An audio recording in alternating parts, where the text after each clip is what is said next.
Hola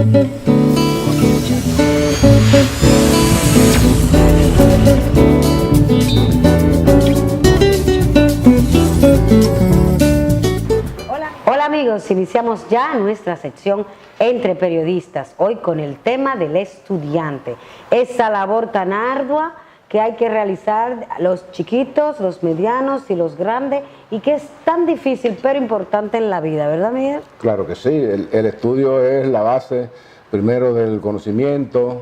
Sobre el conocimiento se erigen las herramientas que permiten el progreso y la superación. Por eso es que la sociedad siempre se esmera en educar a sus ciudadanos desde la primera infancia, proveyéndolo de materiales, de ejemplos y, en fin, en esta era actual, por ejemplo, de todos los equipos o herramientas que ayudan a que el niño, el joven, el adolescente y también el adulto, cuando llega ya a los grados universitarios, continúa, asimile los conocimientos, adquiera cultura y obviamente sus destrezas profesionales para servirle a la sociedad.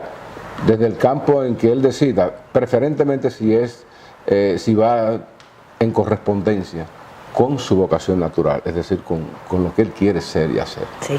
Mira, yo creo que es muy importante que se le dedique un día al estudiante, porque realmente es importante, ahí está el futuro de los pueblos y está el desarrollo del país, porque dependiendo de la educación que tenga la persona, es que vamos a crecer, vamos a evolucionar. Y comenzando desde pequeñitos, así como está ahora, que a veces hasta de meses ya están en un lugar que lo cuidan, pero es educándolo.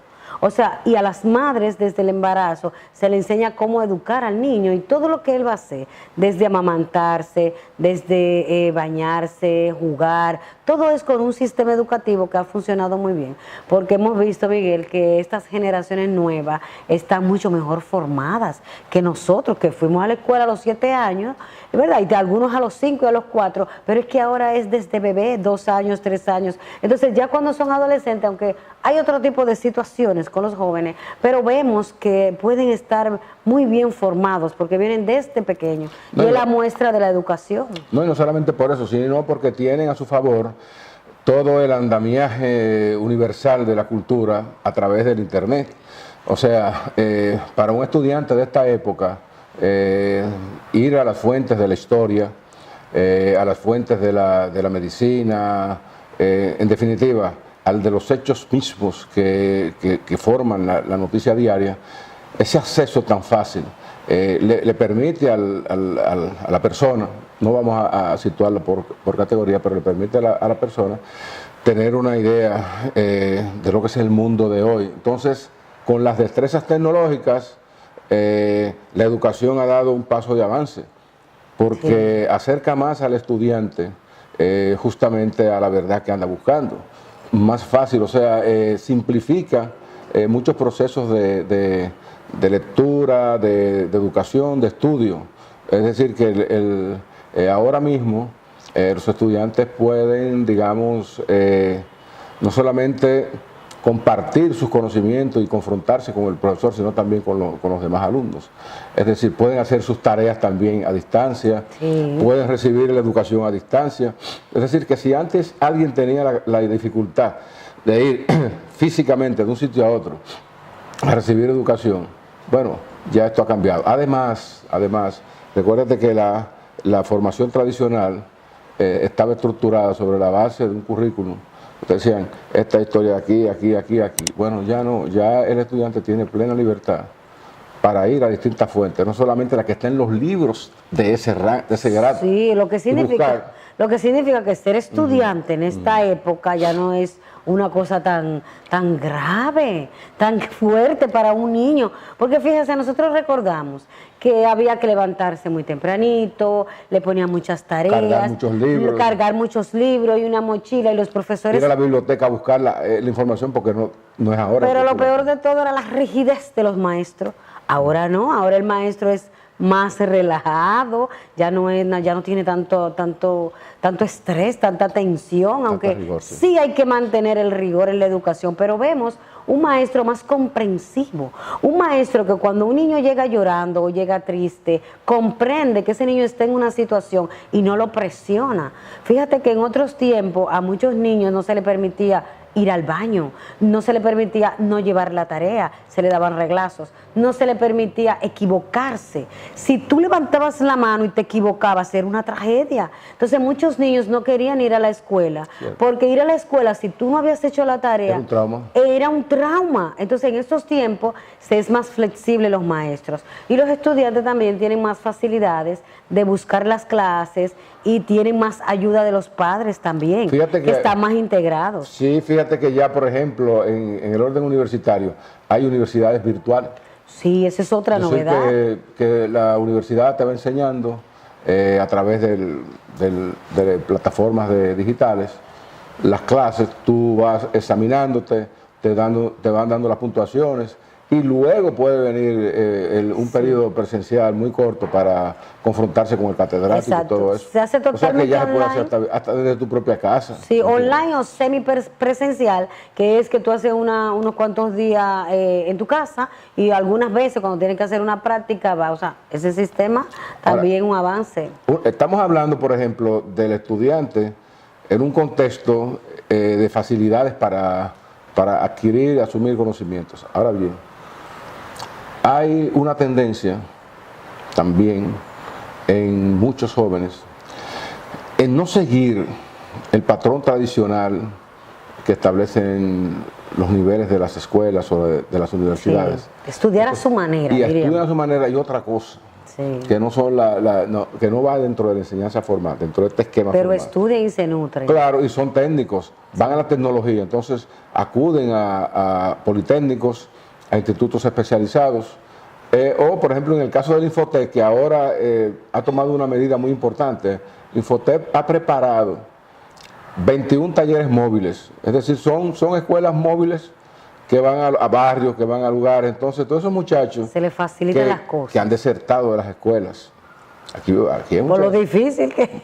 Bueno, por muchas razones, pero han desertado de las escuelas y también han desertado de las universidades. Entonces, ¿qué pasa?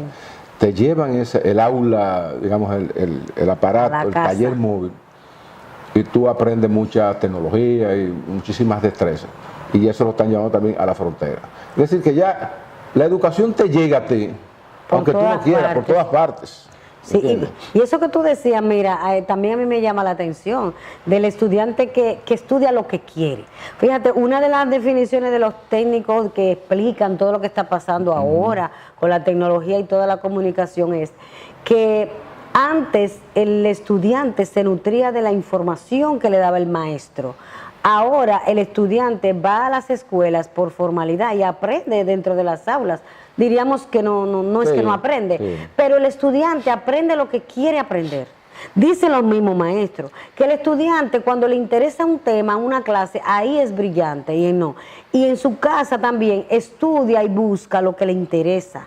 Ahora la persona es el tema que le interesa. Los muchachos buscan en la internet y se hacen expertos a veces en un tema específico.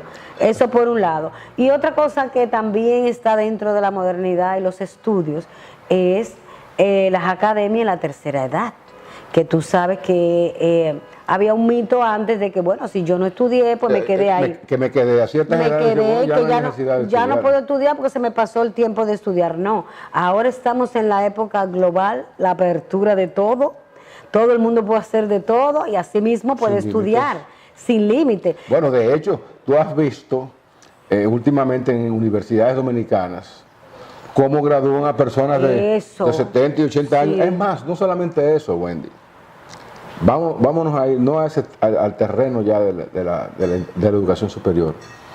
Con el programa de alfabetización que ella aprende, muchas personas ya de 60, 70 años, 50 años, que nunca aprendieron el alfabeto, pues no estaban alfabetizados, entraron al programa, pero mucha gente... No, eso merece un aplauso grande. El interés por estudiar y por aprender, y ahí esas personas que nunca habían podido escribir, Sí. o sea, correctamente una oración, una palabra, aprendieron. Sí, fíjate que los estudios son tan importantes que la gente cuando no está alfabetizado, cuando no fue a la escuela, siente que le faltó algo en la vida. Yo no estudié, yo no fui a la escuela. Se dice con mucha tristeza y mucha pena. Entonces, eso es algo vital. Y ahora se le está dando la oportunidad a la gente que se alfabetice, ya no tiene que bajar la cabeza porque no sabe leer y escribir. También las personas que han hecho una carrera universitaria y ya tienen 15, 20 años, que la hicieron, están totalmente desactualizados. Hay muchos profesionales que ahora mismo son analfabetos de la tecnología y Sí, de la pero modernidad. hay otros Y hay que que se han comenzar de actualizado. nuevo. O sea, donde quiero ir es que los estudios nunca terminan y que hay que mantenerse todo el tiempo actualizado porque eso es vital para todo en la vida. Fíjate si es tan importante. Y, o sea, la conciencia que existe en la sociedad dominicana sobre el valor de los estudios y del estudiante, que ya muchos profesionales de otras disciplinas están tomando las carreras para convertirse en profesores de educación. Sí. Hay más de 20.000 bien pagados, Sí. es decir, que serán los formadores del presente y del futuro, para que tú veas que todavía la sociedad no se descuida. Y aquel profesional que no pudo tener éxito en un nicho específico de producción, de trabajo, está yendo a las pruebas para aprender pedagogía y educación. O sea, es decir que educación y estudiantes tendremos para mucho. Bueno, señores, ya ustedes vieron cómo está la tecnología, la modernidad, la educación y todo ese engranaje que se necesita para desarrollarse a nivel personal, social y a nivel de país. La próxima semana estaremos de nuevo con ustedes, Entre Periodistas.